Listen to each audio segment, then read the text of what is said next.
Is live now for us at the Houston Office of Emergency Preparedness. This regarding the death of that Houston police sergeant. We just learned about that this afternoon. Just a heartbreaking scenario, Robert.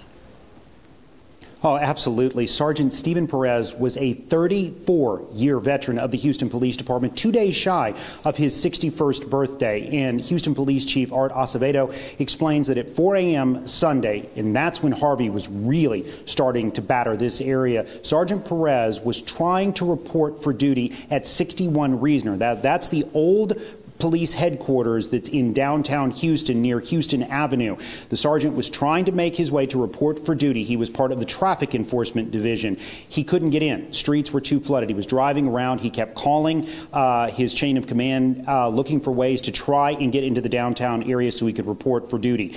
He drove around for 2.5 hours trying to get to work so he could do his duty for the citizens of Houston. After 2.5 hours, the chief says that he called his chain of command, says, "I'm sorry, I'm trying to get in. I just can't get there. Where else can I go?" Well, his chain of command said, "If you can make it to the Kingwood station, we need help up there." So Sergeant Perez then tried to make his way to the Kingwood station.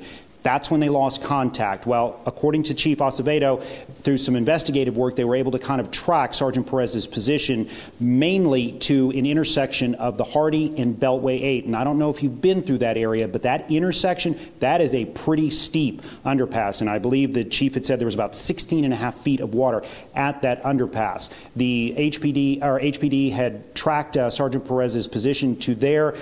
They had a pretty good idea that he got caught in those waters under that underpass, but it was so dangerous they could not really get a dive team in to those waters until early this morning. They finally were able to get in, and that's when they found Sergeant Perez. The chief also shared with us a little bit of the conversation that he had with Sergeant Perez's widow. The wife told me she had asked him not to go in. And Steve, who's one of the sweetest people I've met in this department, I've only been here 9 months, okay? And we've got 6,500 employees, and I knew who Steve Perez was because he was a sweet, gentle public servant. And she tells me, I told him not to go to work. I really didn't want him to go. His father-in-law, who's a Korean War veteran from the Army, combat veteran, we told him not to go because the conditions were so bad. And his response was, "We've got work to do." And here's a man that didn't spend 20 minutes and then come back and say, "Hey, I tried."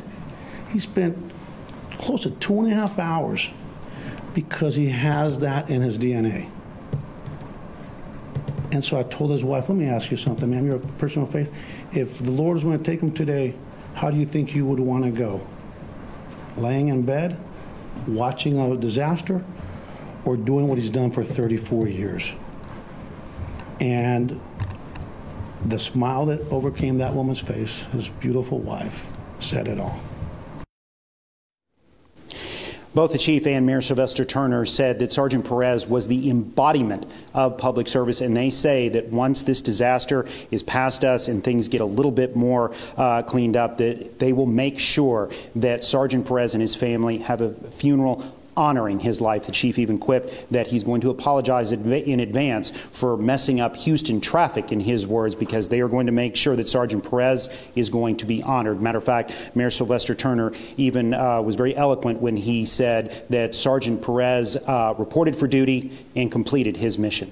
Reporting live from the Houston Emergency Center, Robert Arnold, KPRC, Channel 2 News. Yeah, just a heart-wrenching loss, Robert, for all of the Houston Police Department, the city of Houston, and the entire Houston community. Thank you so much for your reporting there.